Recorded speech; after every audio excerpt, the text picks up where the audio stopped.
Hey, what is up everyone? Today is Sunday, January 10th, and I have a 2006 sort of vintage MRE. This is the US MRE menu number 2 pork rib, and I got this off of eBay. The reason being, this specific menu is that there was actually clam chowder in this pork rib menu, which was produced from 2003 to 2008, I believe, or 2009. But the clam chowder is exclusive to this, I believe. And I just really wanted to try it, so yeah. Heard some pretty good things about it. By the way, this menu design, or the packaging design, it's not the vintage brown bag menu, but it's also not the modern day menus, which are from 2008 to the present day. So this bag design was used between 1996 and 2007 was the last year. So this is one of the last MREs produced of this kind. And as you can see, there's a date code there. It says 6212. So it should be a 2006 production, it's my best guess. So let's get this open. Nice hiss of air coming from inside. Look at that, it's really tightly packed. All right, it's empty. No weird smells or anything. It does smell a bit like old cardboard, but that's pretty standard for something that's, 15 years old now. So the main star of the show is still the pork rib, I guess. It's a boneless imitation one. Look at that, huge text. So let's get the main bag open. See what we got on the inside. Oh, let's take a look at this first. This is clam chowder, New England style. Apparently you get lots of clams in here too. So it's really cool packaging. I really like that. Probably keep that one. It's a very rare menu item. And there's the pork rib, of course. Our 2 boxed items. And then next we have our wheat snack bread. This has not changed. 6142, so it should definitely be 2006. Our accessory packet, which should have probably been vacuum sealed, but is just moving around, I guess. We'll get to that in a second. Oh, it's really cold today. Ooh, chocolate chip cookies. That's the first time we've seen those in an MRE. Steak sauce, which was only available for a couple of years in this ration, not in the 2003 or 2004 earlier variants, or nor the 2005, I believe. Another wheat snack bread. Okay, got 2 of them. Cheese spread, fortified. Need before opening. I'm not looking forward to this 15-year-old cheese spread. Fruit punch beverage base powder. This design is still the same today. And a MRE spoon in this somewhat opaque plastic wrapping. A nice flameless ration heater, of course, which we'll be using today.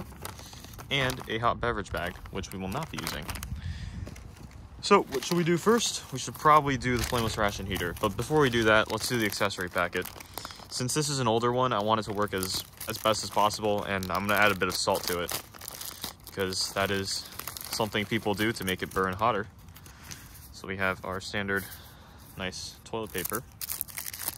We have our cinnamon flavored gum, non-dairy creamer, Domino's sugar, 4 grams of that.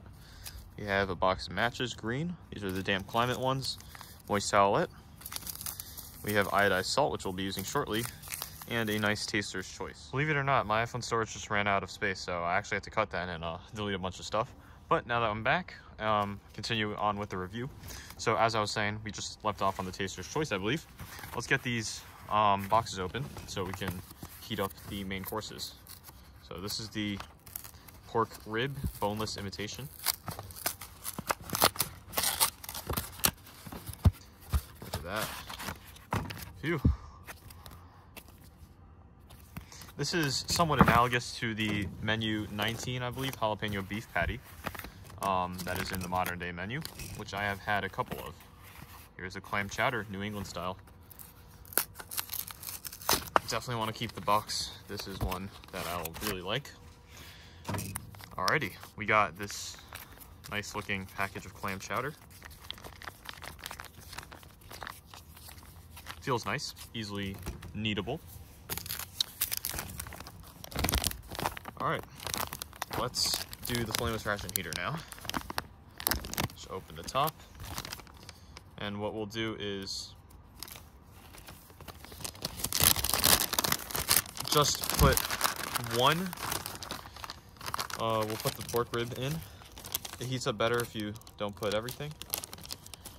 So let's just do the pork rib here. Oh, it's a really tight fit. I don't know. It's not really fitting in there. Hold on.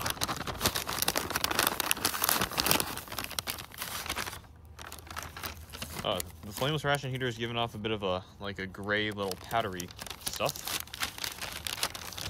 You guys can probably skip past this. I'll put timestamps in the link, not the link down below, but in the comments. I'm really struggling with the flameless ration heater here, but we'll do that. And then next, we'll put some salt onto the rations, the heater side, just to heat that up. Put a couple grams in there. That's nice and in there.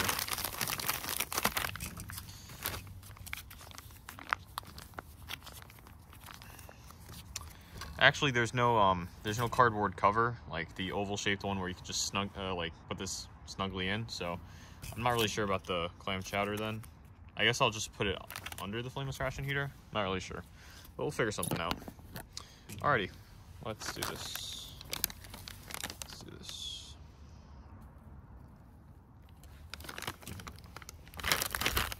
Do not overfill. I slightly overfilled that.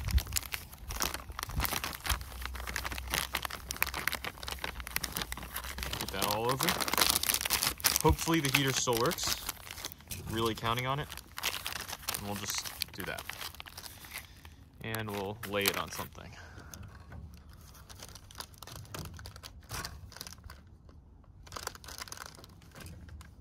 Well, that was a pretty slow start, but hopefully that doesn't impact the rest of the ration. Let's move on to the snacks. So let's start with the wheat snack bread.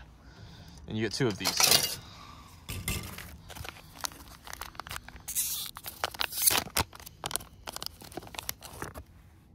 Looks normal. It smells a bit more stale than usual, but doesn't smell too bad. Breaks apart, nice and soft. All right, let's give it a try. It's nice and porous, but I'm pretty sure it's gonna condense into a bit of a mush. So yeah.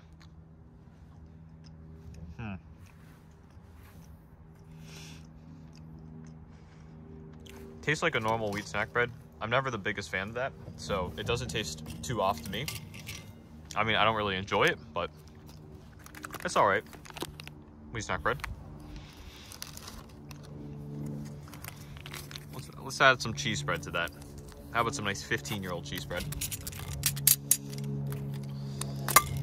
Sure, nothing can go wrong with this. Actually, the color is not off by much. It smells fine, actually. It smells like regular cheese spread. You know, sometimes 20-year-old cheese spread goes really dark. It goes like black, and this doesn't seem to be that bad, honestly. All right, let's give it a tiny nibble off the cheese. I don't want to dive anything.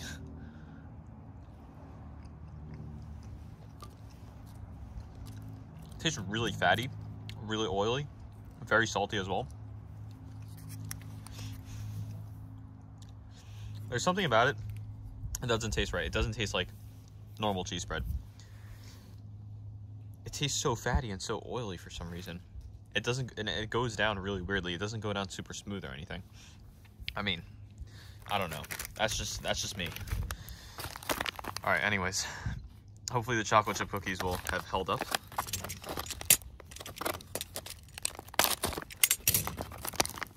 Oh wow, they're like Chips Ahoy. It's like small mini cookies. You get a lot of them too.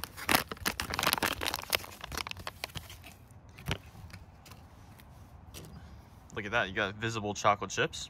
Looks pretty nice. Oh, they smell quite stale though, unfortunately. Let's give it a bite.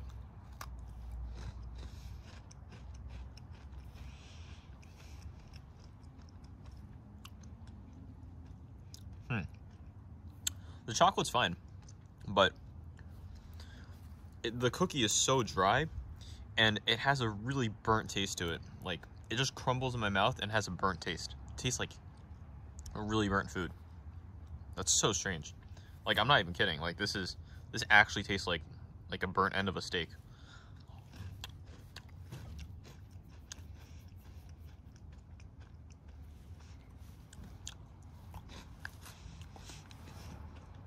Look, it's palatable, it's edible, it's not repulsive, and it's not going to kill you like that cheese will, but, I mean, that cheese is still one of the better ones that have held up for 15 years. Let's go for another cookie.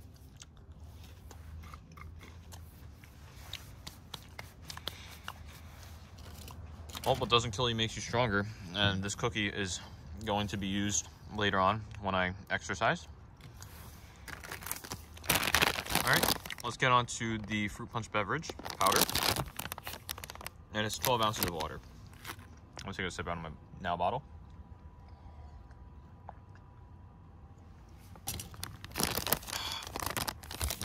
Nice. The cookie's still pretty sweet, by the way. Wow. Do you see that color? Oh my god. The inner foil has just turned like completely pink. Like, I'm not, this looks crazy. Smells strongly of cough syrup, Tylenol, medicine. Let's just pour it in there. Usually for the beverage based fruit punch, the powder shouldn't be too red, and you get a lot of powder here, so I mean, that is so concentrated. I don't know if it's over time the color has changed, but holy crap, that is so dense in color. Like, I'm not even kidding. Like, look at that. It's not see-through at all.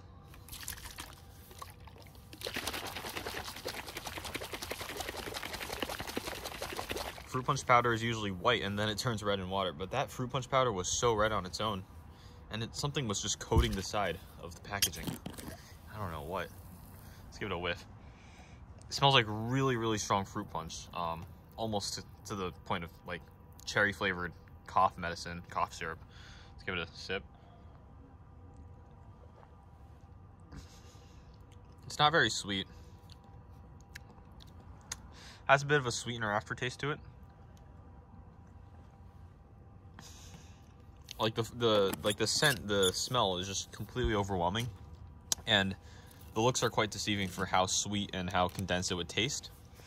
But you know, I don't know. I have no clue what happened to this. It's still drinkable. Still drinkable. It's not gonna kill you. Anyways, let's get to the moist towelette. Hopefully this should have held up pretty well. I mean, a 30-year-old one held up really well, so this one should too. Let's see. Oh, that one just completely tears.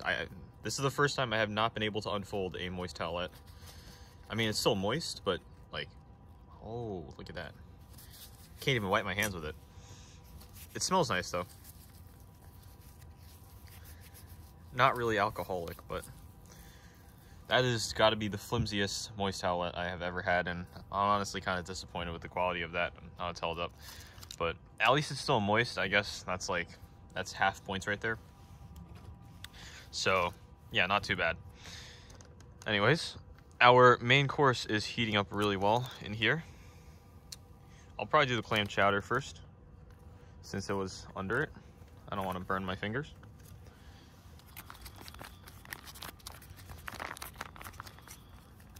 This clam chowder is warm, but not too hot. Hopefully it's not congealed.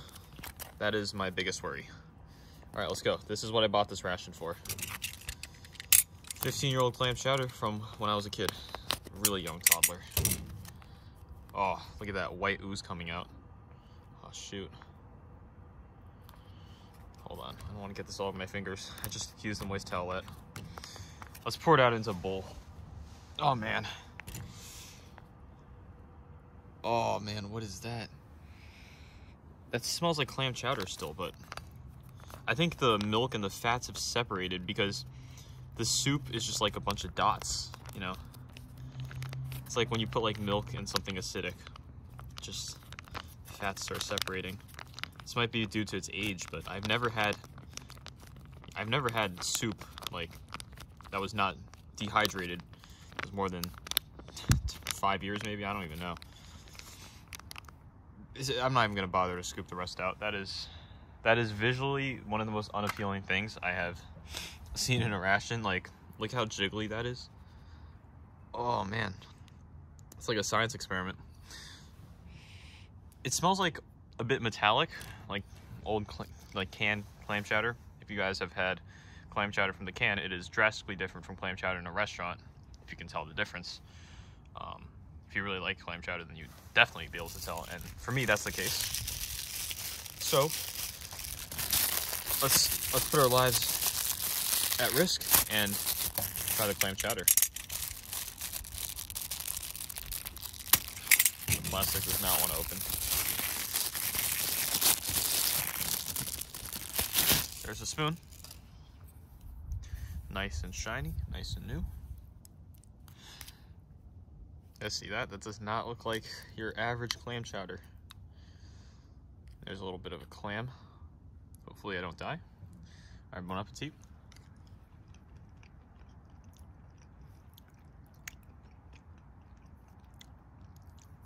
I mean, the flavor is fine, but I could literally taste every bead of milk. Like, you see that? Look at those beads. So I don't really know. Should we give another bite? I'm gonna take a huge bite and let's spit it out after. Let's go. Oh, look at that. Look at that gushy 15-year-old clam chowder. Okay, maybe not that big of a bite. Let's go for here.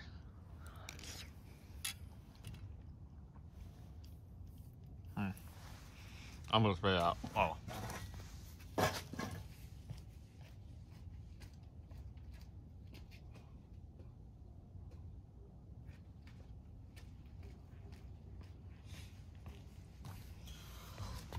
Oh my god, I got a mouthful of this horrible texture. Like, the flavor is palatable, but the fear of, like, you know, getting food poisoning from 15-year-old clams is probably the #1 feeling. But you know what's even worse? The texture of this whole thing. Having a mouthful of this is like having a mouthful of sand, but clam chowder flavored and with like a bunch of like cream in it. It's not it. So I'm actually really happy I had this experience of trying 15-year-old clam chowder, because now I'm not gonna have to worry about, you know, finding this ration in the future. But at the same time, it was quite horrifying. It's a texture that I will never forget.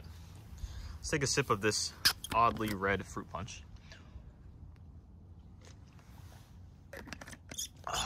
Not even sweet. It's just like, it's just a bit sour. It's almost a slightly bit bitter. I can't really describe it. All right, let's move on to the pork rib. I'm gonna take the pork rib out off camera, just because. Oh, there's a lot of steam, so I'm gonna have to pour it out onto the grass. Give me a second.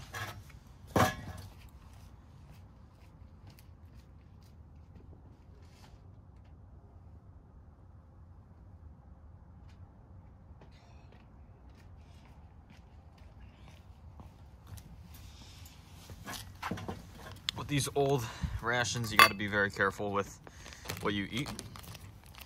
But yeah, not too much residue so far.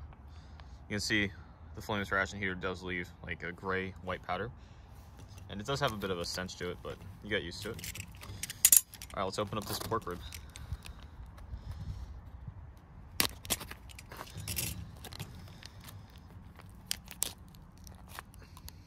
Look at that. It's still in one piece. Ooh, it smells pretty nice. It smells like barbecue ribs, actually. And look at that, it's so juicy. I mean, you can't compare this to what I had last week, because this is nowhere near it, but I mean, a juicy 15-year-old pork rib from 2006, that orange juice giving off a really nice barbecue smell. Honestly, I'm digging it. Okay, good thing I brought a backup fork, because I'm not using that spoon again. Let's cut into it, see how it is. Actually, it's really nice artificial grill marks. Like, it's like protruding out, so you can tell how fake it is. And of course, this is an imitation pork rib as well. So this isn't actually pork rib. It's just like, God knows where this meat came from, put into the shape of a rib patty. Look at that. Looks pretty nice though. Let's try it on its own. See that piece?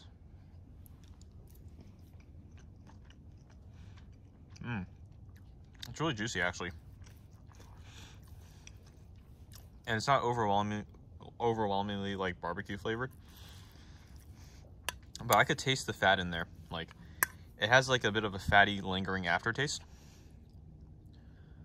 Which doesn't really hurt the rating of this dish, but for some people it might.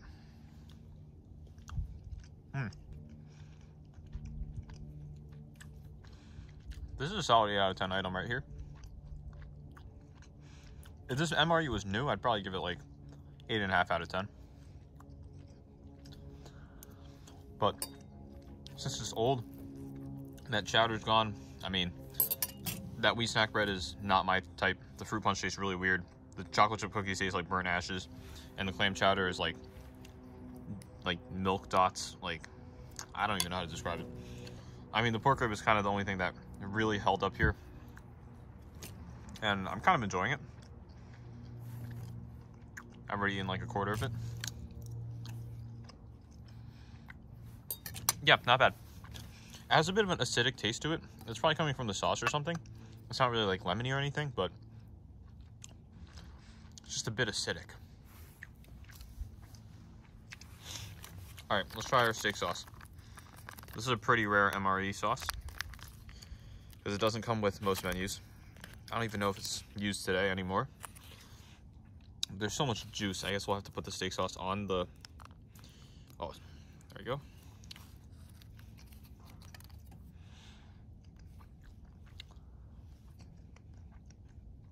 It tastes like A1, but a bit sweeter.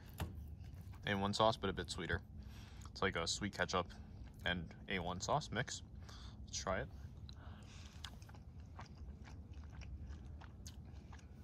You have to say, that's a really good combo. Really enjoyed that. Add some sweetness to that acidity. But, I mean, this on its own is also a bit acidic. It's actually a really nice flavor combination, and it's bursting with flavor every time you bite into it. It's pretty juicy as well.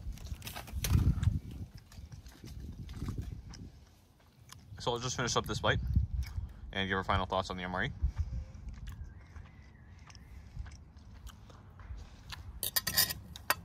So overall, I'd give this MRE a 7.5 out of 10 just because of its pure age and the fact that that is not palatable. So yeah, there's not much else to say. I'll have some pretty cool MREs coming up in the next following few weeks. I might not get them in the next week, so you might have to wait a couple weeks, but they will be quite nice, and just stay tuned for that. So yeah, everybody, stay safe, peace out, have a nice year.